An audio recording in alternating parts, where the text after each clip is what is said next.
usually the women that create problems, usually the upbringing has been bad. You got to have the right woman by your side. And women expect you to know things and read your damn mind. I can't read your mind, woman. I'm like 5'9", so I know a little something in my shoes. Right. But, it compensates with 5'10", over $1 million, so I think, Do you ever feel like entrepreneurs self-sabotage when they see a big number in the bank account?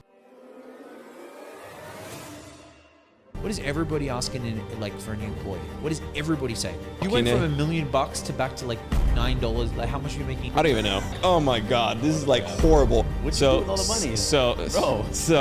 Okay, I'll tell the story. Welcome to the show, and today we have two very special guests. To my left, Mr. Millionaire mentor Jason Stone, and to my right, Mr. JJ Live. So I want to start with one little story of how I know both of you guys. I actually knew about JJ before I knew about you because I started Instagram back in the day, 2013. And I followed you because I was an introvert, okay? And back in the day, he used to teach dating, pickup, and magic tricks. So I learned magic tricks from you, I think about a course or something. You followed him for magic tricks? Yeah, because I was like such an introvert that I would not be able to talk to girls at all, like period. And I would thought, okay, I need to learn magic tricks to be able to get to talk to girls. Yeah, to talk literally. Again, I'm an engineer by degree, and that's how I thought about it. And then I met you in 2016 as I was starting my business, like literally 1 month after I got my first paying client. I think it was like November 2016. And so it's great to have you both here. So Pleasure. yeah, so for those that don't know, you guys, let's just start with JJ first, and then you, Jason, introduce yourself and tell people what you do. This is like his he's like meeting his like idols as coming. Yeah, that is true. That is true. Like not like looking at you. The guy who back in the day taught me magic tricks and talked to girls, and the guy who I learned a ton from Instagram and stuff like that back in the day as well. Someone who got paid and someone who got laid. So yeah, what's up, man? Thanks for being. Yeah, thanks. It's always good being here, man. Love the studio, by the way. P&B Studios. Yes, Love sir. it. Great setup, great vibe, great cameraman, great team. So what do you need? What do you So just introduce yourself. Tell us people what you do. Yeah, man. Listen, I just like people. I'm just JJ Live. I'm just JJ Live. No, man. Look, I came from show business, and I struggled for many years because I didn't understand the rules of life when it comes to building you. I thought it was about talent, and I thought it was about skill, and while those are important, like I struggled to like be an entertainer. I struggled to be someone that I wanted to like share my gifts and abilities. And I didn't understand it. We don't get told this. Yeah. Like we get told this idea, like this fake ideal of life. Like if you're just really good or in your right time, right place, or you got to be lucky, like that's not real. Like there are actually rules to this game. And if you don't play it, it's going to be very hard for you to be able to create the life that you want. So I struggled for so many years as a broke entertainer until I figured out how to really leverage the power of what I do today is like media, how to get attention, how to get people to know, like, and trust you, and then really how to like create the life that you want. So today I help people grow their personal brand, and it's great because people have this idea of what they want to be.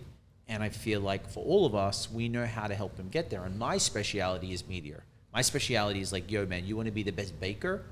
You want to be the best like guy that does plants, or you want to sell watches? Cool. Like I know how to sell people because I did it for my whole life. Yeah. And I think now with this, like with friendships and podcasting, like it's so easy now, isn't it? Where's my phone? But it's so easy now. There's no rules now. Like there is no reason why you can't create.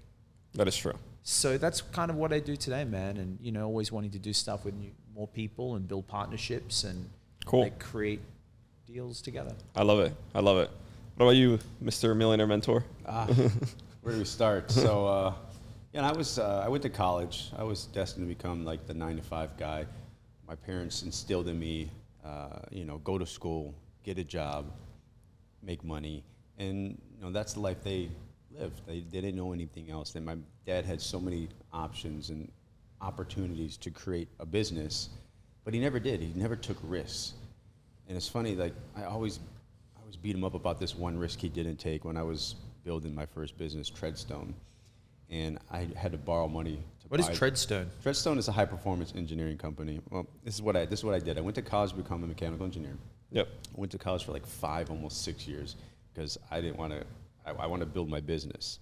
So I only took 2 to 3 credits a semester. So it extended it very long because I just didn't want to get bombarded and overwhelmed with work. I stayed at my house, my home, commuted to work, and it took me almost 6 years to get a degree. But I was building my business during that years. Mm-hmm. It was a hobby of mine. I always liked to tinker on my cars, make the cars go faster. Yeah. So I started the business during college. I used to go to the junkyards, rip turbos off of cars, 30-degree, 20-degree weather, snowing out, busting my knuckles under cars. So you're like Toretto. Yeah, like Toretto. When the Fast and the Furious movies came out, my business boomed. I love it. So you were saying the story of your dad. Oh, so yeah. When I moved down to Miami, I needed to get a loan to buy these warehouses. It was a super good deal, like unbelievable good deal. But back in 2007, or even before that, and I borrowed money to get 2 warehouses, like $50,000. Wasn't much. I paid the other $50,000, and maybe a year later, another couple warehouses came up for sale. I'm like, we got to get these. This is gonna be the best investment you've ever made in your life. And he was hesitant. I guess I didn't present him with a good enough deal. Anyways, these warehouses went from $100,000 to $1 million. Wow. In 10, 15 years. Were you able to buy them? What's that? Were you able to buy them? Only got 2, but we could have got 5 more. Okay. If you would help me invest. So I'm always like, hey, you know that investment you never let me borrow money for? We could have been millionaires because of it. Yeah. But he didn't let me borrow the money because he never took risks. So as an entrepreneur, you have to put yourself out there to take risks.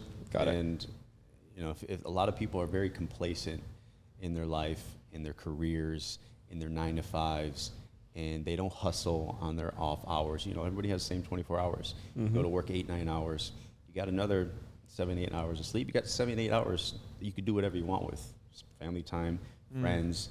But if you don't at least work 2 to 3, 4 hours on a side hustle, you're never going to risk. So it's risking time with your family, putting in the work and the hustle on your off time to become an entrepreneur, take risks. Yeah, My family never did that. So I was lucky enough to take some risk when I was younger, and here we are today. And then that Treadstone is the main business or the first business you started. Yeah. And then how do you transition into the Instagram side? Because that's where I met you. Yeah. So I'm 43. I've had Treadstone for literally 23 years. Wow. Every time I hear Treadstone, I think of the Born Identity. Yeah. That's exactly. exactly. That's why when you said Treadstone, I'm like, Langley? Where's Langley? Yeah. It's like Treadstone and Toretto. He's got that kind of Jason. You know what's funny? Yeah. I wanted to name my son's middle name Tread.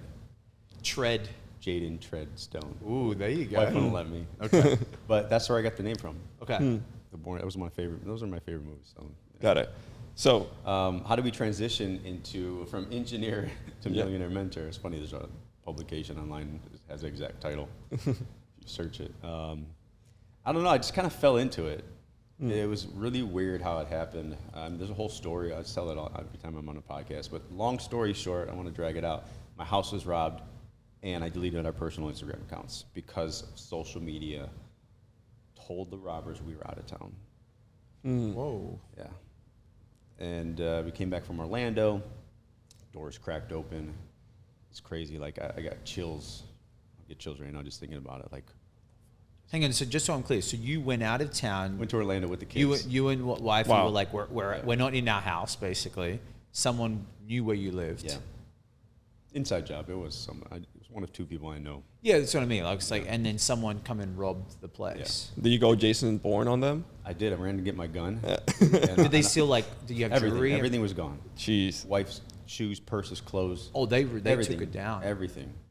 Did you have Like, insurance? They literally took the sheets off the bed, threw everything on this bed, grabbed the sheets, and ran out. Oh, like a That was food like the original, like, classic house robbery. Wow. Put everything in a fucking pillowcase and a sheet. And when you came back, you only knew when you came back, right? Oh yeah, I knew as soon as I saw the door open. I got chills. I'm like, I walked up to the house and the doors cracked open, and everything was all over the place. So how is that house robbery transition into Millionaire Because Mentor? I deleted our personal social media, Instagram accounts. Okay. And disabled the Facebook.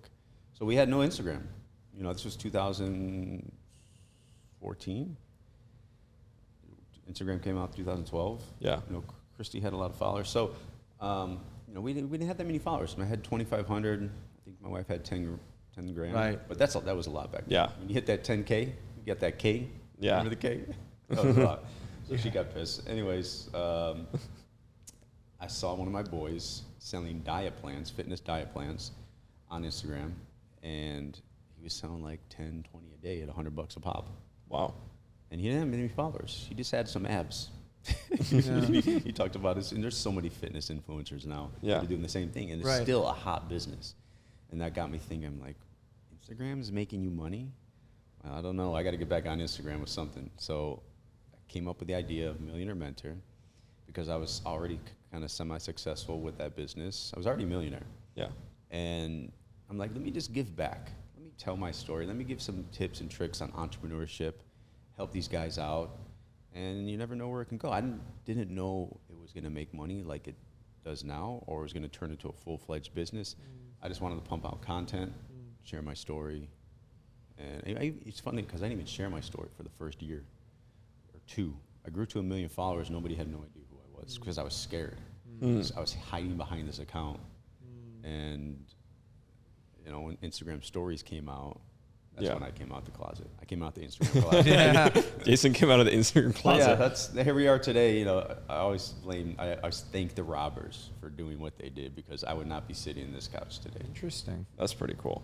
That's interesting. Okay, I want to go back to that, but I want to talk to you about real quick because you were in social media game like long time ago, like on YouTube doing the magic tricks, etc. How do you went from that to then what you do today with media, business owners, personal brands, etc.?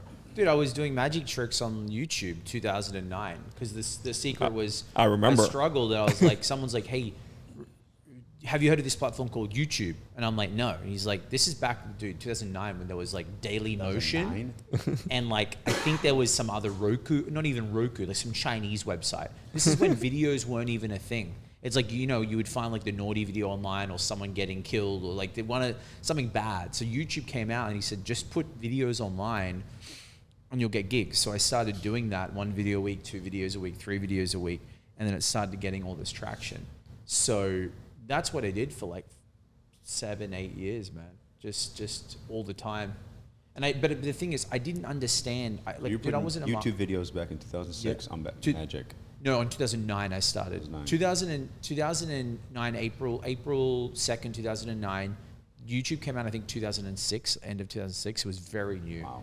So it was very easy for me to become the #1 magic channel in the world because if you're doing it 3 years before everybody else, you already have the kickstart. And then it was so new and I had a unique edge. Show us a magic trick. Huh? Show us a magic trick. Yeah, do this. Do this. Do this. Squeeze tight. Now you got to follow me. So squeeze pinkies down, left hand down on top. Yeah, like that. Yeah, keep going. Now do this. Lift your pinkies up once, twice, down. Twice? Yeah, and then do that. Wait. So that video is my biggest 3.3 million Do it again. views. Do it again. Yeah. Do it again. That's what she said last. Okay, all right. Thumbs down. Right hand over left. Right hand over left.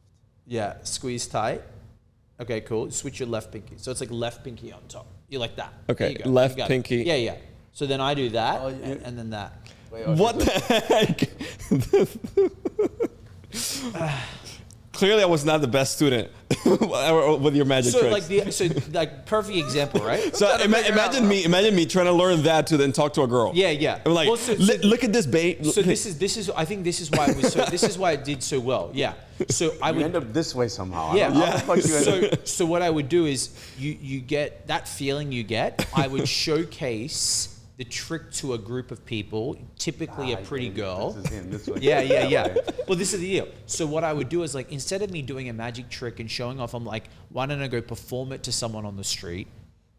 Now I understand marketing. I was selling the outcome. Oh, I want to have that feeling with that girl or that group of people. Then I'm like, if you want it, now I teach you. So I think why it did really well, and it's obviously like you're with pretty girls on a street, I have good energy. So it just, the format worked really well and I was engaging on camera.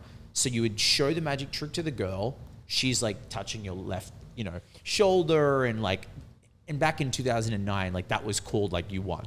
Now, guys, like you have to kiss the girl on the street, you meet her, take her home, you know. But back then, it was like if she touches your hand, everyone's like, oh, I want that, right? Yeah. So you would use the magic trick as the way to get their attention, and then you would teach it, and then you start to build that community.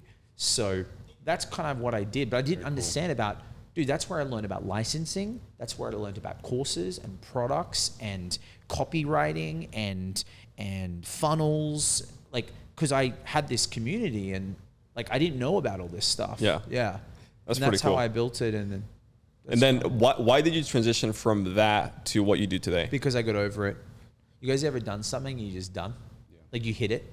Dude, I hit every success you could. I got offered to work with David Copperfield. I got millions of views online. Like I got to play in Vegas. I saw success and I was like, what's the next level of this success? And I'm like, I don't want to do this. Like I felt like there was more. And then what happens when you keep doing something, you're over it, you're like, I'm out, you know? It was like a chapter of my life. I feel like that was such a great chapter because it opened so many doors. And from a human psychology point of view, the ability to walk into a room and connect with anybody at any time, with anyone. Yeah. Like that, what had that taught me for 15 years, I don't need the magic trick now to get their attention. Yeah. It's like, dude, if you can work a room, like effective communication is really important. And I think most people, and you know, being in a role where you weren't very social, right? Even for yourself, when you were doing stuff like back in the day, like the only way to be great with people is you have to be with people. So I got to expedite that for 15 years. So I think what it's done today is like, that's why, dude, I can go in anywhere and people are like, how are you able to captivate people? I'm like, dude, I was getting paid to do it. So you have to be good. How are you able to talk to that girl and no other guy can? It's not because I'm a dating master. It's like, because I've understood that was my job. Like, here's money, go and entertain those group of people. So you better get good at knowing how to do it. Or you're not going to get paid. Or you're not going to get paid. And then eventually you just see from pattern recognition and human psychology and NLP, like I didn't study NLP, I didn't study like all like the tricks of the trade. But when you're in the deep end with it, you just naturally learn how to do those things. And people are like, oh, did you read, you know, Robert, what's his name? You know, 99 Laws of Power, what's the book called? Yeah, Robert Greene, I think. Yeah, I'm like, no. I'm like, I know the book. They're like, oh, you're doing step 73. I'm like, dude, I'm just doing. Like, you know. I'm just doing me. Yeah. So I think what it really gave me, why I got out it, like I left it, but what it gave me was the ability to like understand people, and it gave me the ability to travel the world. So do you think, so you're an engineer, I'm an engineer as well. Mechanical and electromechanical, that's why I graduated in Dominican Republic. Do you have a hard time talking to girls or people in general? Because I did as an engineer. My brain just like functions like very systematically. I think so. I kind of grew up shy. I was a very analytical thinker. Yeah. Took everything too seriously, and you know, like people would be playing around. You know, I'm very gullible also too. So it's like, you know, it's something that doesn't come natural. Like you practice it for 7 years. Yeah. Do you ever take a magic course or whatever, or like I did? No? Okay. So, all right, I want to like touch base on this real quick. So you're married, kids, and how long have you been married? 15 years. 15 years. Wow. So you got married at 20 what? 20 what? What do you know? 15, 10, 28. 2008. 2007. How old were you when you got married? 28? 28, yeah. Wow. 28, okay. She was 18. Wow. Oh, she was 8. Oh, I didn't know that. Yeah. I think I was 19 or I was 20. 14 years. 14 years. Okay. Did you want to get married? Did you feel like, yeah, this is right? Oh, we're touching on the subject. So I'm in a relationship. So yeah, so we were boyfriend and girlfriend for like 2 years. Okay. So you're married, relationship, and you? She got pregnant. No, okay. I'm single. Got pregnant. Single. That's why we got married. Got it. Okay. So question is, how do you approach her in the beginning? Because like I am me thinking, not obviously today, but I told you, introvert, only child, and I had to get freaking JJ's YouTube channel to do magic tricks to hopefully be able to talk. I don't even know how I would approach. It's been so long since I've approached girls, so I don't even know. Because like it just comes naturally when you're hanging around friends of friends. Okay. You're drawn to certain people, and you just kind of get drawn together and start talking and start vibing. Like there was never a dull moment when we were hanging out. But like nowadays, I think about it like, how would I even date if I was single again? I don't even know how to do it. Well, can I jump in on this? Yeah. Like, I never got that opportunity. Like, you know how what's in the natural way you're supposed to meet someone in your life? Oh, Correct. we're going to a party. Yeah, hey, meet my mutual friends. friends, yeah. Sylvia's friend. That never happened to me. That doesn't happen nowadays as It much. doesn't. No, You that's gotta why I had to approach learn it. people. You got to approach. Yeah, I had to learn it like guerrilla style. There was no apps. There was no, like, dude, it was on the, like, I think this is what my buddies, like, what we learn about meeting women throughout the day, which is powerful stuff. Libraries, coffee shops, like post office, banks. So you see someone, you're having a coffee, she walks past you or she's sitting there, to be able to like make that conversation. That just comes with practice, as repetition, and you got. I think nowadays people need to learn this stuff. You gotta get taught by somebody who's done it. Watch some YouTube videos, how to approach women, how to do, and then go How out to there approach and anyone practice though, it. Jace? Like, Yeah. it's not just women. Like, how do you, what happens if you know someone's that's important? Let's say you're at a lounge, right? First class lounge, business class lounge. That guy looks like, man, this could be someone. Like, most people will not go up to someone and say, hey, just want to come up and introduce myself. You know, just my name's Jay. There's no need for an intention. You're both in the lounge. You both made it. You're both doing something right. Yeah, because that could spark something that could change the whole spark him to trajectory of have a everything. conversation with you. Yeah. It's just about being nice and being humble. Yeah. Being introducing yourself, or just giving someone a compliment. Yeah. Or I like your shoes. I like what you're wearing. That's all it Something needs, though, simple like sometimes, that too. is that spark, that catalyst to Right. get the conversation going. Yeah, I think that's actually how we met, because I looked up in 2016. I was starting the business. You were already successful, crushing it. And I remember seeing, like, if I only met Jason Stone and shook his hand. I remember that. And then years later, we go here in an event, I think Epic Talks, and you're like, yo, Pena. I'm like, oh, shit, Jason recognized me?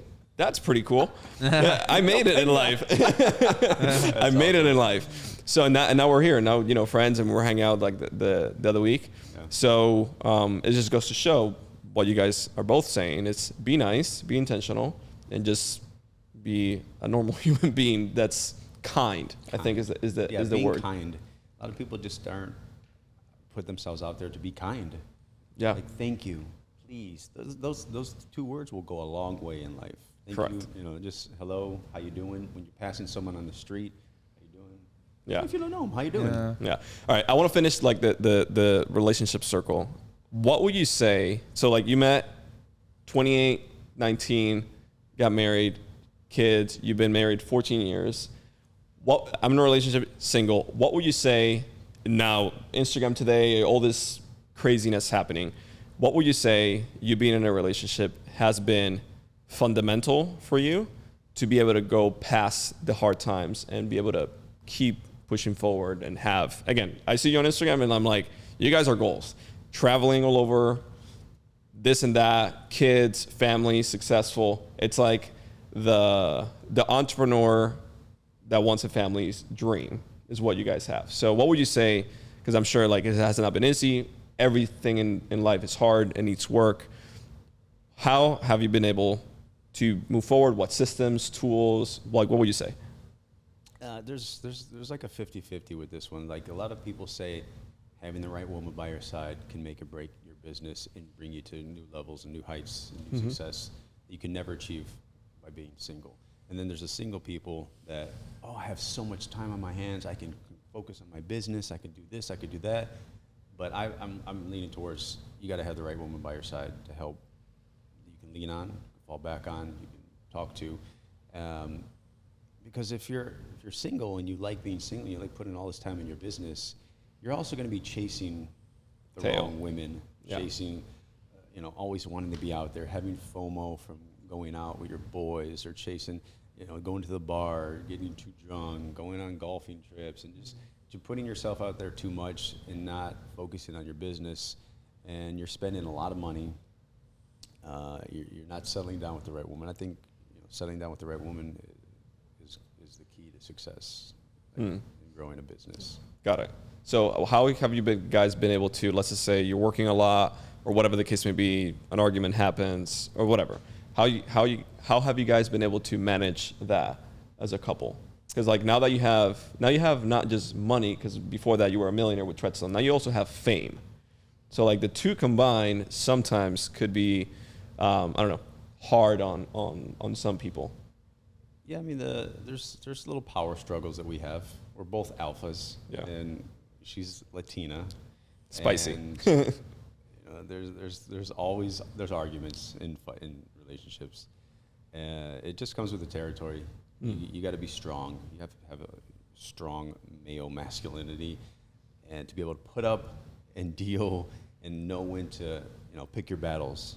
Picking your battles is a key to a relationship. You can't fight every battle. You can't fight every argument. You can't win every argument.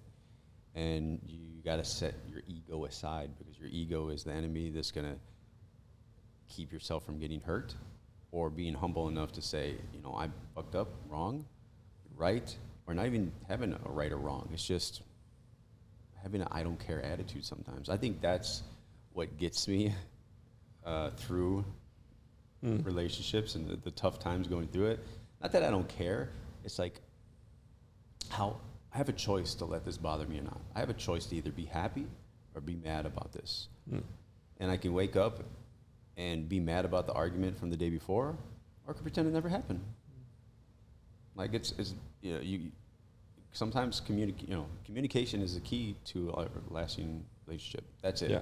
Communicating the problems, communicating with each other, and that's also very hard. Couples and relationships fall apart because of bad communication, and that's it.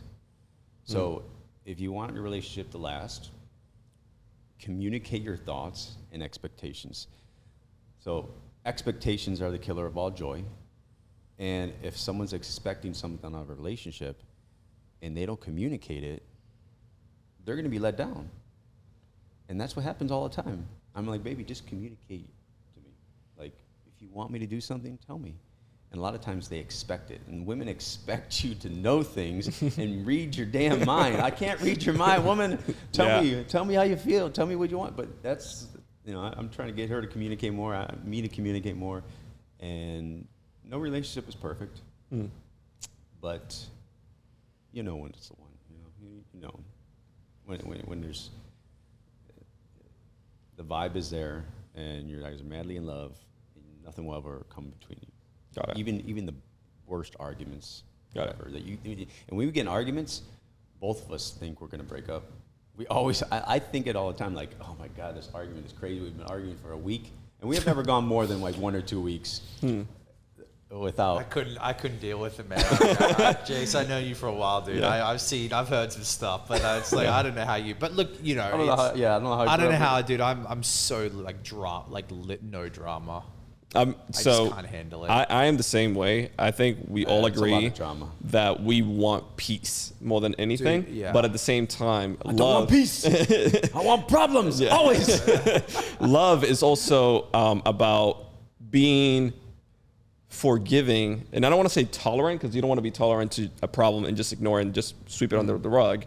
But at the same time, you have to be loving enough to be able to work on it, I'm guessing. Yeah, relationships are very hard. It's work. Yeah. It's work on yourself. It's working on your personal development. It's making, your personal development is everything. I think everybody should do some personal development every single day. Reading a couple pages of a book, bare minimum. Like Okay. right now I'm reading The Daily Dad. It's really easy read. It's like 1 page per mantra. Yeah. But it's a thick ass book. And it's like one of the easiest reads I've ever.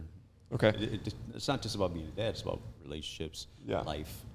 How do you knew that she was like, hey, this is the woman I want to marry. This is the woman that I want to have a family and kids, etc. What kind of qualities?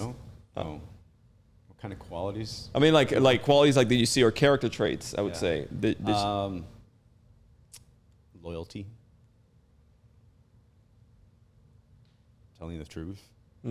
Only tell the truth. But loyalty, I think, is number one. Respect. Okay. Loyalty and respect. Man just wants to be respected. They don't want to look like a fool to any other girlfriends. If your girl's talking shit to other girlfriends about you, red flag. Yeah. Girl doesn't respect you. And I don't mean respect by like calling you names. I'm talking about like what she does when you're not around. Like, what is she doing? Is she looking at other guys? Is she making herself available to talk, or shutting down other guys when they talk to her? That's loyalty, and it's also respect. So I think those are the two biggest ones. Got it. So you said that you're like, I just can't deal with the drama, et cetera, et cetera, et cetera. So what kind of, give me like an example. I'm like curious now. What has been the biggest drama that you've had that has Looking also at Drew affected? over there, like, you know, should we get a guy that's been through it most? Yeah. Ladies and gentlemen. You don't have a girlfirm right now? No, like contenders. Well, I don't know what this dating. I don't know what this is coming out. Yeah. I'll speak present moment. So, like, you know. I mean, you don't have to speak present moment. It can be like from 10 years ago when you were doing magic tricks. We got to know JJ's personal life. I'll speak present moment. I think I found a little unicorn, man. Yeah, I'm really excited. I think I found, like, it's been very fresh. How long's it been? 3 weeks. Since you had a girlfriend. Okay. What, this is like a girlfriend, or like how long has it been since I've seen this girl? Yeah, like when was your last relationship? See, man. So you've been dating for how long? No, see, like, this is like transparency. Like, it's weird. It's weird, man. Like, define a relationship. Define, like, what do I feel in something? I think it was a couple of years ago when for me, it's not like 3 months or 6 months. It's like, how do am I all in with one person? You know? So I think that was a couple of years ago. Like, yeah, I came to Miami. I've been here for 2 years. You've been wilding out in Miami, that's why. What? Wilding out in Miami. Dude, but it's, you know, for me, I was really fortunate. I came here with a really focused mindset. I didn't come here with like, dude, I haven't been to 11. I haven't been to space. Like, I don't care. No clubs? I like clubs, but it's not like, I came here with a very focused, because after COVID, I was in LA and we couldn't even go to the gym. I'd wake up every day, go for a run, go to WeWork for 8 till 11 o'clock at night every day, because I was trying to figure it out. Remember when everyone was online, like that first 3 months, people doing workouts at home. Like, you had my Instagram lives were like crazy. Meanwhile, I was working at a gas station as a cashier. Oh yeah. Wow. During COVID? Oh yeah. Oh damn. Yeah. During COVID. So yeah, dude, like when I came here, and obviously like I'm 35 coming up this week. So it's like, I did 10 years of like traveling and wanderlusting and dating and women. And it's like, I don't know if you guys feel like you get over it. Kind of, that's what you were saying, like, you want peace. That's the same thing with drama. It's like, I'm not interested in, I don't want to be a Dr. Phil to someone's relationship. I'm not one of those guys. I don't know what the therapy story is. Like, I'm not looking to fix a girl. Some guys want that. You know, it's like some girls want that. Have you ever seen girls, like pretty girls with really loser style boyfriends? Yeah, they're like, I'm gonna be the gasoline. I think on I'm his gonna be fire. their mum. Like, yeah, I think there's something that they're. I'm gonna be their mom. Yeah, like I think some guys marry their mums. It's like some girls marry their dads. I'm looking for a Batman and Robin, dude. I'm looking for a teamwork, Equal. a partner. Yeah, I want to bring the best out of a partner, not the worst, and they should be the same thing for me. Find out who this mysterious Yeah, unicorn is. we'll find out. Yeah. But I'm still waiting on the big drama. Oh, dude, oh yeah, man, I can tell you, people, like, I'm like you, dude, and kindness. I think of kindness as like this top of the funnel thing, and if you're kind, guess what it tells me about you as a person? You're giving. Acts of service is a love language for you. You think about other people. You're usually not that selfish, or you're selfish, but you're not like me. You're willing to give. You're willing to say thank you. Kindness is a very high valued characteristic type in anybody, male or female. So for me, man, usually the women that create problems, usually their upbringing has been bad. The women I date usually have great families. Like they're very loving with their families. I don't have time for people to start stuff. Got it. So then the first day you're like, all right, tell me the relationship with your family. No, you know what it is though? Eventually, tell me, you, Jason, you probably know this. Like, I think if you're really authentically you, I don't get psychos, dude. I had it maybe 5 years ago because I was lost in like different wanderlust sex eyes, and I put that past. But like now I don't get psychos. I don't date. You know, I hear stories of like guys dating psychos, right? I think all women have a little psycho in Yeah, them. they do. But there's some guys that just like, dude, like that would never work. Like that, they can't get me. Like maybe they throw lines at me or do things. It just doesn't stick. I think if people feel you, like, oh, this guy can't be moved. Like they know, dude. Yeah.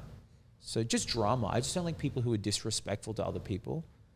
I was with this date in Miami once, and this girl gave so much attitude to a waiter, I nearly Turned you walked off. up and left. Wow. Yeah. Just the way she Damn. handled. Red flag. Yeah, we're sitting down, and she was like, I asked you. Like, she's like, I asked you.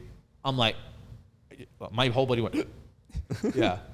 I asked you for that. Because you know you're going to deal with the same drama in a relationship. Correct. Dude, it showed up when she wasn't even thinking I was watching. Yeah. And I was like, and I'm just like, it just ruined it. Just, yeah. You're like, all right, peace. You're at the point where you can be picky, you know? You got your shit together. Good looking dude. Making money. You got your business. No magic tricks. Do you know what? You've watched this stuff? You know what? Do you know what we are? Us boys are on the High value men. on the high value men of what is like it? you know that, right? So it's the is it the hot guy calculator or whatever it is? Hot guy calculator. So I don't know the exact stat, but it's like, okay, let's say let's put attraction aside for a second. If you're a male over 5'10", is it, Andrew? 5'11", and you're fit and you 6'1". No. No. No. Well, I'm definitely not in that category. Let's say if you're over 5'10", you make over $100,000 a year, and It's an SMV calculator, sexual male value. yeah, Sexual male tell me. value calculator. Google it. So basically, we are in. From what I think we're in the 2% of America's, like the 2% of the kind of guys that women think they want. Okay, now if we add attraction to it, more money, right, and emotionally in control, like emotionally intelligent, dude, we're like 0.2%. So you got to remember, we're like the prize. 99.8% of men don't relate to us. So of course we should get whatever we want. Yeah. We are the You got prize. to shift your mindset, guys. Yeah. Number one, get out there, make some money. Yeah. Get your mindset in check. Fitness. Get your fitness in check. Personal development. Yeah, go get your money in check. Yeah, that's it. Just mean, that alone, you will just go. You're short, just put some shoes, some little lifts in your shoes. Yeah. 5'10". I'm like 5'9", so I need a little something in my shoes. Right. But it compensates with 5'10", over $1 million. So I think Yeah, Yeah, the $1 million overcompensates. Yeah. Yeah. No, but it's powerful, man. Like people forget. Like, yeah, you should go for you should be the best version of yourself, and it's kind of weird because we talk about you should do it, but the world doesn't actually appreciate it as much as we. You know how hard it is to wake up and work out and eat well and watch your emotional intelligence and be in this game of life. You know, like we do it so naturally that it's normal to. It's really hard, dude. Yeah, It's really hard. So I remember back in 2020. So you were in LA in 2020, Yeah. right? So the first $1 million that I've ever made was 2018. I was like top of the world. Came here to Miami, wasted a bunch of money. Very dumb of me. 1 year later, I was working as a cashier in a gas station in Myanmar, which is How the hell did you go from? You were on Instagram making that money. Oh yeah, 100%. And then you went to. What'd you do with all the money? Bro. Okay, I'll tell the story. Long story short, so 2018, January, February 2018, I was making like 10 grand a month. I go to ClickFunnels event, meet Lady Boss, all these guys. They become clients. They crush it. Then they start referring a bunch of clients. I ended up working with Hormozy, Alex Becker. They spoke at Hormozy's events. And like everybody in the ClickFunnels community, the 2 Club, all this stuff, became my clients, right? So in like less than 8-9 months, I went from $10,000 a month to making over $1 million cash by September, which is my birthday month, by September. And I was like top of the world. I'm like, okay, I'm invincible, whatever. 1 month later, I do a launch and it does like $300,000. I'm like, geez, like I am unstoppable, yada, yada, yada. And then I stopped working. I'm like, all right, I made it for this year. It was like October, November. And then I just don't work for a month and a half. And then next year comes, and then what ended up happening, because the next year I still have momentum. It's like one of the biggest influencers just literally wired me 25 G's for like 3 consultation calls or 4 consultation calls. Yeah, and he ended up making like 300-something thousand from it. And what ended up happening was a couple things. One, I started trying to become a serial entrepreneur. It's like I started trying to start all these other businesses, thinking I was the GOAT, and clearly I wasn't. That was that. I started You invested some money in these little Correct. side gigs Right. that didn't really pan out. Exactly. We've all been there. I've done plenty of businesses that failed. Yeah. Correct. So, and then I wasn't tracking money. So, meaning, for example, in my head, it was like, let's just say in 2018, I was like, I have $10,000 in the bank, right? And then it was like, as long as like next month in the bank there's like 15,000, I'm winning. But that's like the wrong way to track it. Yeah, like that, it was like that's how I was thinking. It's like, okay, just a little bit more, and then at the end of the year, I ended up on the bank like $300,000-$400,000. But the issue was that there was like hundreds of thousands of dollars in cash collected every single month that I was not tracking. I was just like spending on vendors and contractors and this and partying and this, whatever, and I wasn't tracking anything, right? So 2019 comes, I start diversifying, which is like the stupidest thing I see people do, because I did it. And that happened. And then I'm not going to say names, but a very big influencer and a very big person in the Instagram community, they bring the deal. The Instagram guy brings the deal to me to work with this influencer. I crush it, okay? They sign a yearly contract, $100,000 a month for 12 months plus a 20% profit share. The biggest deal I've ever done, like $1.2 million. And I start hiring people out of the money that I'm gonna make. So I signed yearly contract with all these vendors, whatever, to be able to fulfill. You're a $100K a month retainer plus 20% on rev. On profit share. Profit share. Yeah. And then I started hiring people to be able to deliver to this guy. And he's like, yeah, I'm going to sign the contract. I'm going to sign the contract. I'm going to sign the contract. Oh, shit. You started paying before you got paid. Correct. Exactly. And then it was like $70,000. Yeah. $70,000, $60,000 or something like that per month just to deliver to this guy that I signed. I'm like, all right, this deal is going to happen. I'm going to whatever. And then deal signed and the guy stole it because I had a handshake. Stole it. So the contract was signed with this guy and I was going to be there was partner. a middleman. Correct, a middleman. And the middleman signed the deal and I was going to be supposed to be part of the deal. Even though you set everything up. Correct. And then he just ran with it. And then that happened and I literally lost. How long did you do? When did you realize, oh, I'm getting screwed here? 45 days later. 45 days later. And then what I ended up doing, because I'm stupid also, is you probably have employees that you really care about. Right. And you're like, this person has so much potential and I just don't want to fire them. I'm going to find something for them to do. Yeah. And then that happened too. So I ended up, that was May 2019, something like that. I ended up moving to Miami and I drag it for like 3-4 months and now I'm in the hole. Now COVID. No, that's 2019 still. I ended up starting to work in the gas station in September 2019 or August 2019. And then COVID happens, obviously. Less than a year later, I'm literally working as a cashier with masks on and people like just walking in. You went from $1 million to back to like $9. Like, how much are you making an hour? I don't even know. I don't even know. It was so bad. It was living his best life, and you go back to a gas station where people are giving you like shit over. Oh no, it was like buying lottery tickets. Like, no, I said put 5 on 10. I'm like, oh my god, this is like horrible. I would like. Yeah, it was tough. I mean, like if you see pictures of back then. What's the lesson learned out of this? So lesson learned is like number one is like focus on one thing, one skill, and that's it. Don't like have agreements in place so you don't get screwed over. But most importantly, trust the people that you surround yourself with as well. Because back then, I mean, like I stayed shut. Like nobody knew about this. I wasn't like after, last year I got the green card. After all that stuff happened, I'm in the clear, whatever. Now I'm like saying it. People are like, holy shit, I didn't even know this. Because like you knew me back then. You didn't even know, period, that all this stuff was happening at all. And it was because I wasn't promoting on social media, but my face was breaking out of pimples, and it was a very tough time. And I was still trying to build my business. I still had employees at the time too, which is crazy because I was trying to work at a gas station, 3 p.m., go work in the business just to pay the employees to try to figure something out. And it was tough. Yeah. It was very, very tough. I think a major lesson from Pena's story is never reveal your plug. Just like the movie Blow. Yep. Never reveal the plug. So it was. I don't also think get agreements too. Like it happened to me last year with verification stuff. Yeah. I got stung super bad, but it's like don't throw all your eggs with one person. Like it was a very tough lesson. And today, I don't care. It was hard, but I'm glad it happened in the way it did. because now, I get to learn from it and I don't make the same mistake again. So what about you? Like, I want to hear like a little story, maybe on Treadstone or Millionaire Mentor, something that went south business-wise.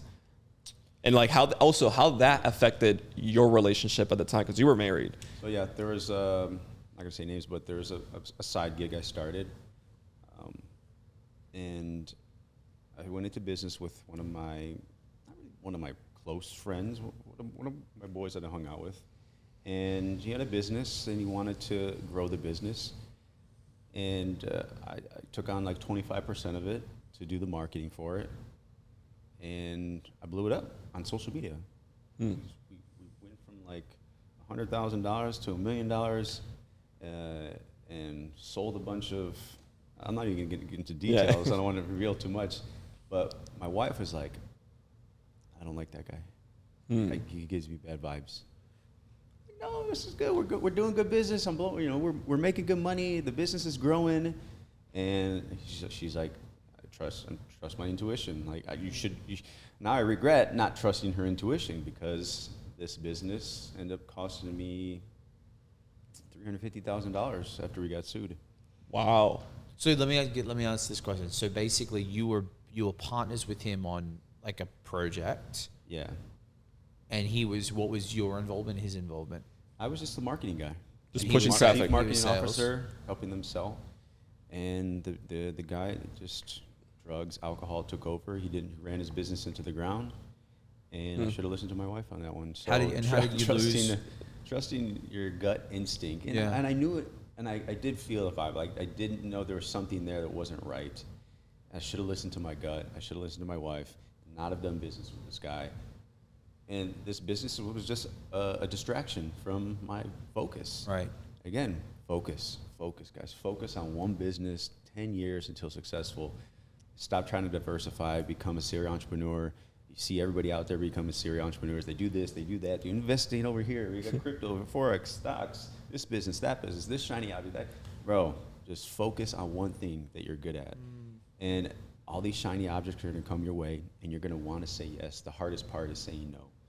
And I feel so relieved that I'm saying no to a lot of different projects that are coming my way, because I just know it's going to distract me from what I really want, what I'm passionate about, my purpose, and it's such a relief, because I used to chase shiny objects.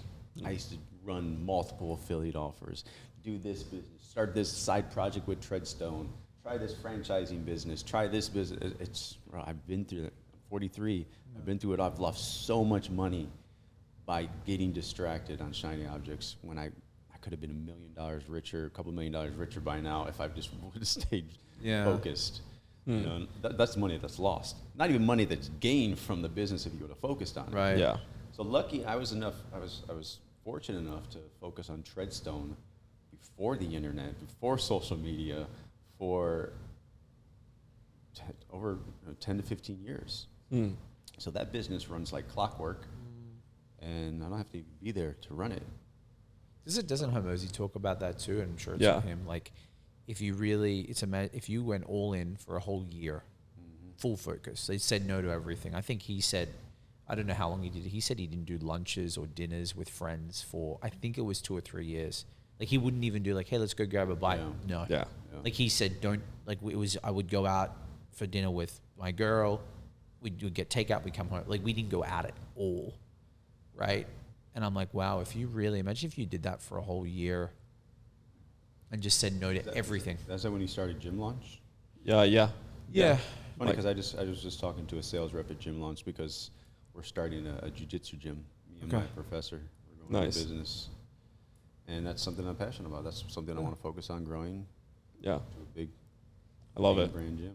I actually used to practice jiu-jitsu back in DR, so let me know when it's open. I'm down to right come. down the street. Yeah. 2 blocks away. I'm down to do that. What about you? A big negative business gone sideways. Yeah, dude, kind I of lost story. $250,000 with verification. Some guy screwed me over. He lives in this city. Terrible. Miami's full of very sketchy people, let's just say. Dude, I never had ever said this in my life, ever, Shiny. until 2021. Shady people. What is it? Shady, sketchy. Shady. Yeah. No. Sunny. Place shady people. Oh yeah, Sunny plays shady people. Yeah, but you know what? Like I lived in LA too. There are shady Yeah, people everywhere too. that is true. I never had felt, I never said this in my life. I look forward to Friday night because I knew my phone wouldn't go off. I knew there wouldn't be a text message late at night with like, hey dude, I need that refund. And it's a $20,000 refund and there's minus in my account. You're only trying to live. And then you've got, 40 clients that I had to refund, man. And it wasn't the money. It's never the money, but it's the feeling of like money is one thing, but it's like the reputation. Yeah. And dude, that was such You paid out before you got the service done. I went through the same thing in 2020. I was like, so one of the ways that I survived during the gas station was selling verification and PR and like different things. And I would sell it, they will pay, and then hopefully this guy delivers. Right. And then he doesn't. And then he's like, nope, I still keep the money. And you're like, and now you have to refund this guy. Yeah. So that happened a couple times to me too. It's tough. Yeah, dude. I gave one guy and I brought him to the office and he was, it's not even a scam because the thing is they do everything right. And like now I think about it, what would I have done differently? Nothing. Like, okay, it's like imagine if you brought me a deal and we do business and you screw me. It's like, well, I've known you. Like you can't, what's my intuition say about you? Great. It's like the problem is it's not really the person. Sometimes. It's someone else. Yeah. It's like they're dating someone or they've got a bad deal that went past and they got to think of it for themselves. So I gave this guy money who would pay another supplier and he put the money into something. He tried to flip it. I gave him 100 grand. I think I gave him 80 grand and then 30 grand or 40 grand. It's like 236 total. Damn. He paid me back 100, but it was such excruciating because I'm so kind and I'm like, hey, like, you know how you get angry, then you get sad, then you get annoyed, then you get, okay, that doesn't do anything. What can we do to fix this? What do you need from me? Jason, you owe me a lot of money. What do we need to do? Can you sell some services of mine? Do you have leads? I'm trying to bring stuff to the table and you're playing very cold and you won't give me your bank records. Like, where's your money? That's what bothered me the most. So the feeling of losing all that, dude, I froze. Like I didn't know that feeling. You're scared. There's this internal feeling because you don't know, like no one's going to kill you, but deep down you're like, there's a lot of money that I owe people. I'm like, what happens if someone like just flips and I would communicate with them all the time. But still, man, like, why would that happen to me?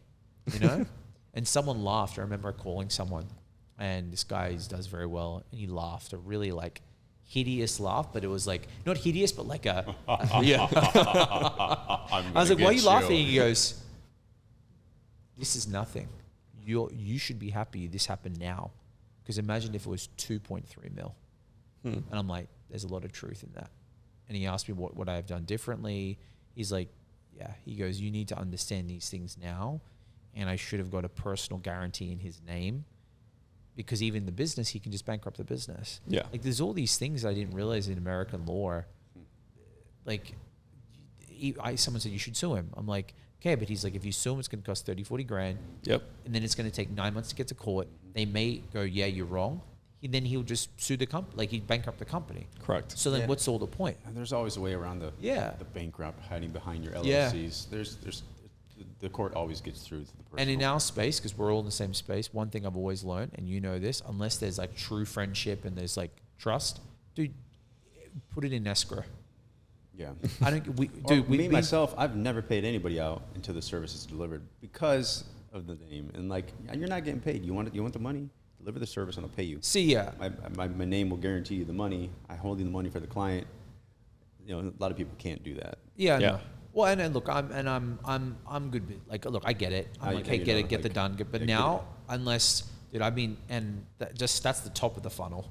15 grand, 800, this, and everyone's a sweet talker. It's like everyone's quick to respond back in 30 seconds when they need money. Yeah. Right. Oh, but where is the deal? They're ghost. Dude, I've just learned the hardest way. This space is really, what I don't like about it, guys, is that you don't, like, these people are ghosts. Like, they're here in Dubai one day and then Turkey the next day and then they go offline. Like, I have one phone number. Like, where's your office? I think half of the reason why I was able to do so, like, make over $1 million with verifications, because people knew where I was, had an office, I was showing up every day. Like, rather than some fly by night guy on Yeah. Instagram. Now people are paying $10. Now you pay $15 a Yeah. month. It's screw the entire thing. For real. So, how would you start if you had to start all over again? If you lost everything tomorrow? Well, I did lose everything in 2020, whatever. So I was going to finish. Okay. I think what I learned about this whole situation is my character and understanding like how I dealt with something I can't control, like yesterday. And I've never felt that emotion before, having to call people and say, listen, this has happened. I know it's not your problem. Like, dude, that was the hardest thing. Confrontation and having to like man up. And in a way, I think the big man upstairs didn't give me the ability to get a loan. Like, because if I could get a loan, I'd just pay everybody off. Like, make a decision like that, figure out. But I had to sit in this for, I'm still paying people off today, but like I paid off 37 people, like, and everyone got paid back. And people were like, oh, I'm surprised. I thought you would have ran. I'm like, no. Like, the character, I think to your question, Correct. It's like where I start again. That like, I'm a soldier now. I'm like Jason Bourne now. I'm like, I'm like, okay, Yeah. cool. Now I know when a deal like that comes and it's really good and I can see the chess play. Okay, great. I can give him the money, but what happens if he runs off? Okay, we need to have this agreement set, dude. Yeah. Because maybe it's not you, but maybe it's not me. Maybe someone else, like a girlfriend gets involved or a partner, or you lose a deal. I'm not saying it's going to happen. We need to be protected. I mean, Correct. this is a personal guarantee, not on a business guarantee. Dude, if you just lay it out like that, one thing I'll share with everyone here, people they go, wow, this is a professional. Like when people go, I don't want to do that should be a real red flag. There should be like some flags with that. It's like, oh, I take only money up front. I'm not always available. I'm like, I'm not doing business with you, man. Yeah. Yeah. So what do you do like to get out of the hole back then? Like Action creates reaction. That's what I always learned this. Every time I would feel like shit, I'd usually go home and have a pizza and I'd watch a movie and I'd start. That was my like trigger. Okay. Like, I wasn't really I'm not like a drinker. I stopped, the drug thing. I tried to, it's not my go-to to get drugs and go crazy, but I would eat my sorrows away for pepperoni pizza, double cheese. And I would be like, okay, new day, get up, go to the gym, start again. But I'd always know, I'm like, listen, let me just go back to action. Because then you're not in your head. Okay, well, shit, I got to find $200,000. I don't have access to money. Like, borrowing money right now isn't viable. Okay, what can I sell? What can I do? Like, how do I make this work? Like, dude, we have everything on here, and it's one phone call. Yeah. So I'm like, I was just like, hey man, this is what's going on. What can I sell? What's happening? What are you doing? How can I? Yeah. And eventually, man, it works. Nice. I love it. What about you? If you had to lose Treadstone, which is like the backbone that you've had for 20 years. 20, yeah. 23. And you lost the Instagram Millionaire account. mentor. Correct. What would you do? Success leaves clues. I would try to surround myself with somebody that has what I want. I see someone successful. I'm okay. I want what he has. What is he doing to get it? All right. Well, maybe I can't do what he does. Maybe I can help him. Maybe I can provide a service to him. Go out, learn a skill. There's so many different skills you can learn to provide service for somebody that maybe you need your help. And you do it for free. You get your foot in the door. You get your foot in the door because it always works. No one's going to say no to you if you're going to provide a service for somebody for free. So that skill that you learn, whether it's kind of skills, we got copywriting, we got social media, we got you can learn real estate, you can learn any skill. Yeah. Maybe generating leads, whatever. Learn a skill, get around someone that's already successful, and provide services for free for them. And eventually, you're going to get paid for that. That's what I would do. Yeah, it's funny you say that. I like, can I jump on the back? I've thought if I couldn't do anything, like let's say, because most people listening don't have a skill like us. You can't just start learning sales. Like I know you teach sales, but like you just can't go learn it and be a master of it tomorrow. I would go, if I was like wanting to do something, I would go to you guys and be like, listen, I'll be your bitch. Maybe not the word bitch. I'll work for you for free for as long as you need. Dude, Teach me. Yeah. you do that for 30 days and be the best, be there early, show up, they'll give you a job. Okay, cool. Hey man, how much do you need a month for? We're not dicks, right? Yeah. Like if someone came to you right now and was showing up every day and on and hungry, you'd be like, dude, how much do you need a month? Rent is $2,500. Just keep going. Yeah. It's the easiest way to get, and you get all the experience, all the opportunity. That's what we want as business owners. We want hungry people because we're hungry. Yeah. What is everybody asking for a new employee? What does everybody say? Hunger. Dude, they don't have to be talented. They don't have to be skilled. You told me that when we were talking about sales. Character. Dude, hunger. You just show up. Like that would be a great video to do. Like go to work for someone. Like I'm going to show you how to get a job anytime. Show up at his office with his favorite coffee until he says no. Eventually he's like, get the fucking office. Yeah. Like, yeah. That is true. Funny that you say the whole working for free because that's how I actually penetrated the space. Right. Because, I mean, I'm a random guy from the Dominican Republic who's living in the middle of nowhere in Indiana back then. How the heck am I just going to, pop off in your radar or in your radar or Alex Becker or Lady Boss or whatever? What I did was that conference in 2016, I literally was staying in a couch like this. Airbnb just went to the lobby, like to the bar of the conference that I knew the conference was at. It cost me like $30 a night plus flights, whatever. And that was it. That's what I did. And then I just kept doing that on that event, then did it on ClickFunnels event. And I just started going up to people saying, hey, like you say, my name is so-and-so. Super awesome to meet you. I look up to you. I do XYZ. Happy to provide it for free. Right. That's it. That's all I did. And it just opened a lot of doors. What did you do for free? And then after, when did they go, now I pay you? Okay. So, and this takes time too. It's not something that's overnight. No. So in 2016, I meet you, but it was like a couple seconds or whatever. I was like, I just need to shake Jason's hand. But 2017 comes, there's an event in Boise, Idaho with like Guinness World Record, ClickFunnels, whatever. Correct, exactly. And then I'm like, I need to be there. It's like, I need to go. I just go. It's like, and show up, the event happens, etc. And then what I do, obviously back then I knew how to grow pages on Instagram. It was a lot easier than today on the algorithm. I knew, because I had a bunch of pages, I knew how to do that. And that's literally all I knew how to do. Like just push traffic and grow pages. I didn't know sales. I didn't know high ticket sales. I didn't know any of the stuff that I know today. And what I did back then was just talk to the big dogs, just like get in front of them. And then I remember that Lady Boss, both Brandon and Kaylin Poulin, in the hotel where the main event was at, I was just sitting like this on the lobby. And I just saw them, and I just like stood up, went and said, hey, Brandon and Kaylin, I love what you guys are doing. What I do is Instagram marketing. I see that you guys don't have a lot of Instagram presence. I'm more than happy to help you guys completely for free, because these are the pages that I have, and I show them, and that's it. And the next night, they invite me to dinner. Penn June, they're there, and there's a couple other big players.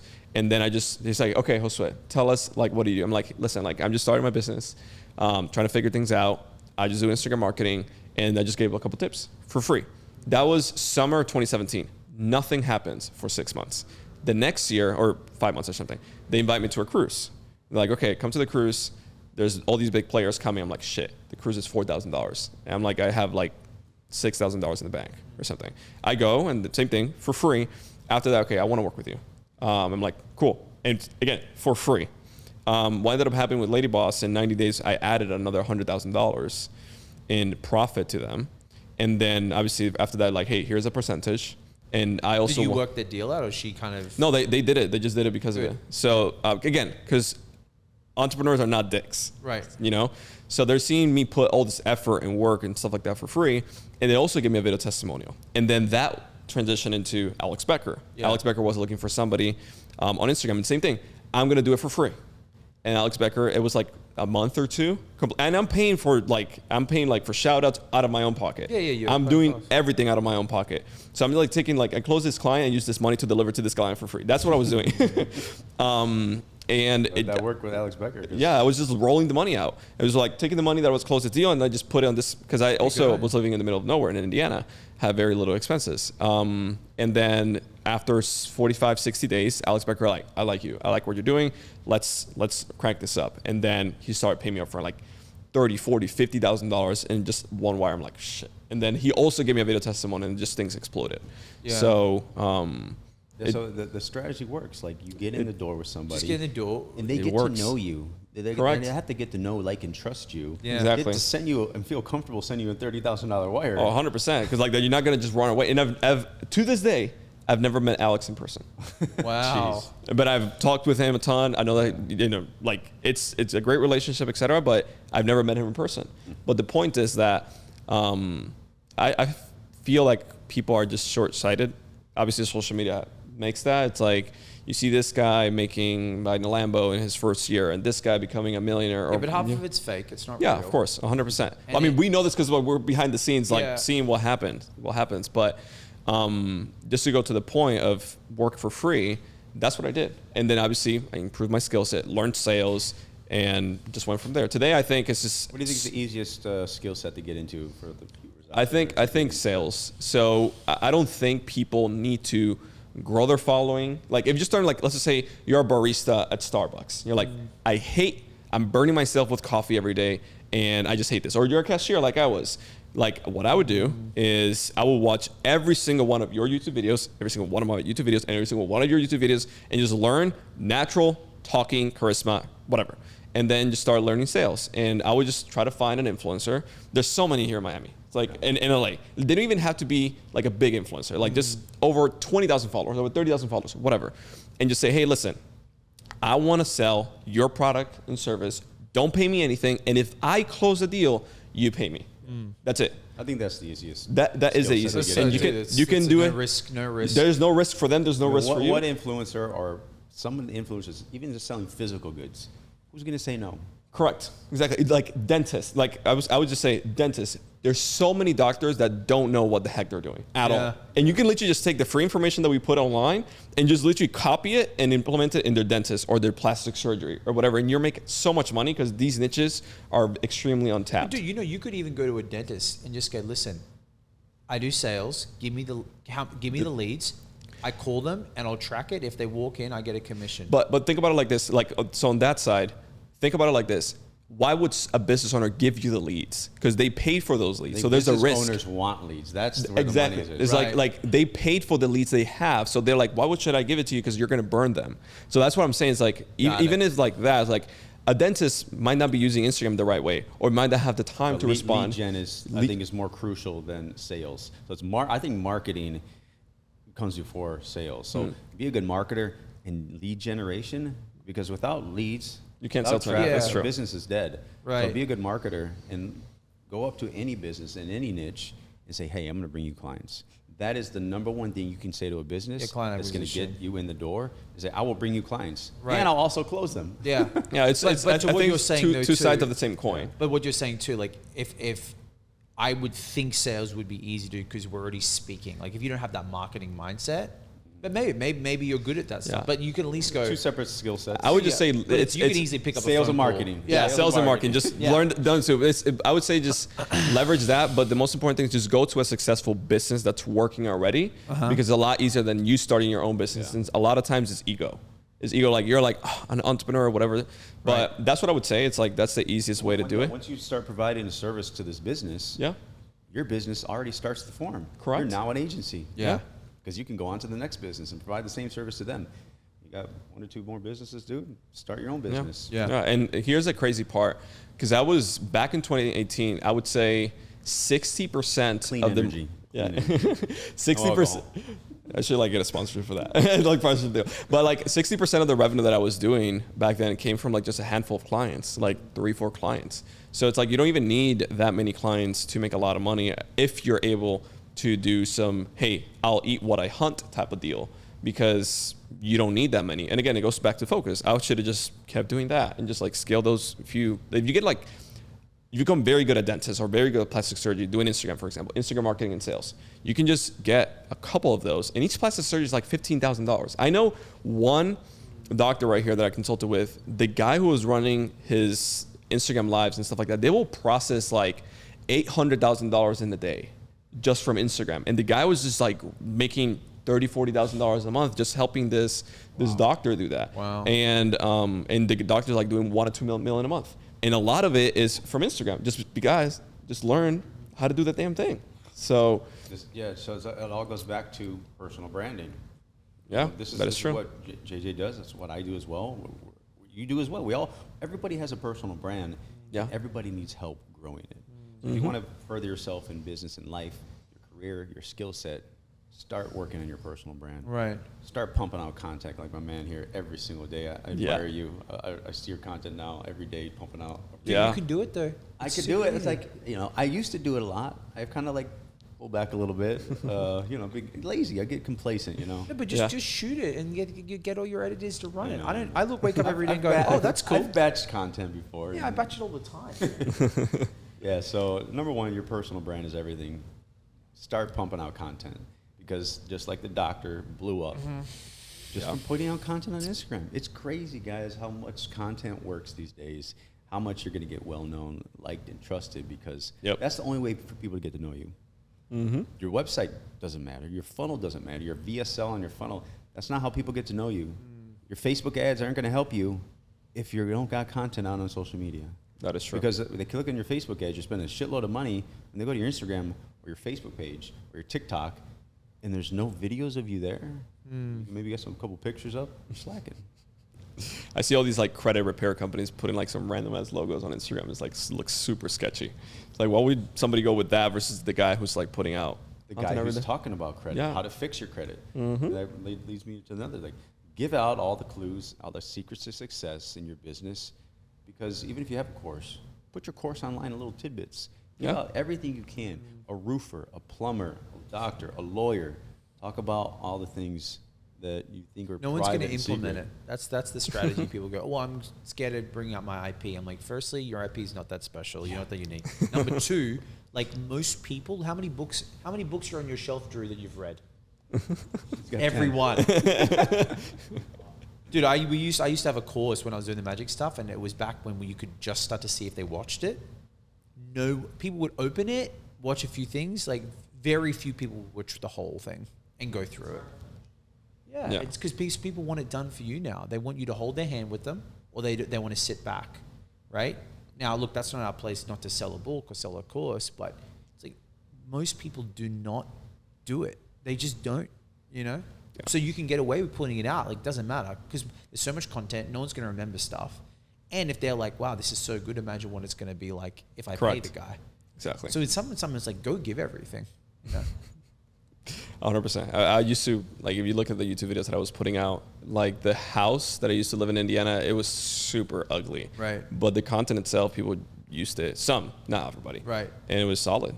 So we'll end with one last question. Yeah. How do you make your first $100,000? What year? No, how? It was YouTube, actually. YouTube. Yeah. I would say YouTube was a huge part of that. Ad revenue? Yeah, ad revenue plus opportunities, and it came from having the attention. I remember I got a couple of big gigs in India from my YouTube channel, and then the AdSense was going.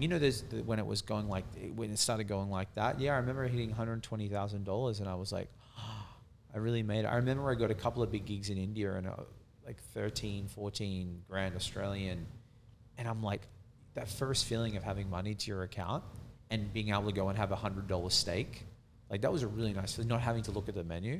We forget it now, guys. Sure. I remember when I'd be looking at I don't know, $13 for lunch. Should I go to go and get a hot chicken we had a place called Woolworths, which is Publix. Should I go and spend the nice at restaurant or get a full chicken for $6 and I'll have 3 meals out of that rather than pay they $16 for the Chipotle. Yeah. So yeah, it was when I was doing a lot. I think that's the one thing I learned. The more that they know you, the more that you're doing, you just have more of a chance to get it. Yeah. I wasn't a sniper. I was more shotgun approach. Do it all rather than one thing right the thing. So yeah. What about you? My first $100,000 was in my early 20s. I was going to college. Wow. And I was selling on eBay. Huh. I started my business, Treadstone, and we I used to go to junkyards and sell the junkyard turbos on eBay. I would clean them up, scrub them. First of all, I had to wrench them off the rusty ass car and break my knuckles. And we put these little kits together. I'd buy some wholesale silicone, these pipes, rip an intercooler off. I started importing from China pallets of intercoolers. And we put these little mini turbo kits together for the Acuras, the Hondas, the Fast and Furious. And I was like one of the only sellers on eBay back in the day in this niche, turbochargers and parts. Now there's hundreds of thousands of people in this niche, and it's just so super saturated on eBay. So I was one of the first power sellers on eBay to be in the niche, and I was working on my parents' basement, and they had no idea how much money I was making at the time. My bank account went up to like $100,000. I went out and I spent I think $40,000 on a Mercedes. cash money. Cash. So that was my first big yes, I made it. Got it. So do you ever, my first $100,000 obviously was 2018. Do you ever feel like entrepreneurs self-sabotage when they see a big number in the bank account because they're not used to the money being there? Yeah. Did it ever happen to you? Or Yeah, no? of course. You spend, but that's okay. Like money, I think it's good. I think it's healthy. I don't think if you should be frugal, right? I think you were speaking about this. Like it's another time I'm chatting with you. Like I'm all for people who use the money, like they're really tight with it. Dude, I've done really well with buying things that I probably didn't need, right? Because it teaches you. Okay, cool, that was a bad mistake. But like, I'm glad I spent $4,000 for that first class trip. Because I'm not the kind of person, for me, like to live, you know how some people like buy a Toyota and like they have $50 million in the account but still drive the Toyota. I'm not, dude, I like lifestyle. Dude, I consider myself a little frugal, but if I want something, I get it. I don't care how much it costs. Yeah. And I'm doing the first class flights wherever we fly. And even though I'm still cheap on like the little dumb things sometimes. And I find it like, well, I don't even care. It's just normal for some people, for everybody to want to like hold back, but also you got to put the money out there in order to get money in. It's like money is abundant. If you're not putting it out there to work, if you're not spending on things, if you don't have an abundant mindset with money, it's never going to come back in. Man, I'm just like, thank you for sharing that. Like half of the calls that I do, it's like, I always ask people like, what was the last investment? I do personal branding stuff. What was the last kind of money that you spent on your personal brand? Like nothing. And I'm like, and I'll pause, right? A long pause. Yeah, The long I'll pause. pause it. I mean, so You're like, do you see how that could be a problem? Because people don't, dude. They don't spend money on themselves. Do you see how that could be a problem? Do you see anything wrong with that? Yeah. No. All right, I'll take my money. Yeah, most people they don't spend money on themselves, man. don't. Like, and they're cheap. They want it. Those guys that always looking for the cheap deal, the best deal. Get away from me. Get away from me. Yeah. Take 19 years to make a decision on something. Like They were never buyers in the beginning. they were never buyers. They're scared. Like, dude. Like, congrats to you, man, for making a decision on a new place. Yeah. He upgraded. Like, to this place we're at now. Like, bam. I know. Yeah, he was I'm gonna do it. Loved it. he was telling me like that all And the look- investment and stuff. Yeah, but look what happens. He made a decision, it was like $2,000 more. And now you made the decision, and guess what? The universe brings you back. Deals, ideas, people want to be involved. That is super like passionate. Like that, I love that. Makes my heart feel. Yeah. Because you could have easily like, no, I want to wait 6 months. It's a recession, not the right economy, this and that. Yeah. You said, yes, I'm going to do it. You made a commitment to the internet. You made a commitment to you. And then now everyone's like, hey, can we do this? Can we do this? He was calling me. He's like, I got these ideas. I'm like, dude, that's crazy. It is. You know? It is. Cool. So I want to end up, where can people find you? What would you tell somebody that just saw this on what you do? And one last little snippet. Because most people, they're starting their entrepreneurial journey, or they just want to make their first dollar online, or whatever the case may be. What would you say? I would say get out of your head.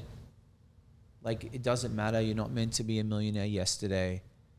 You're not meant to have it figured all out.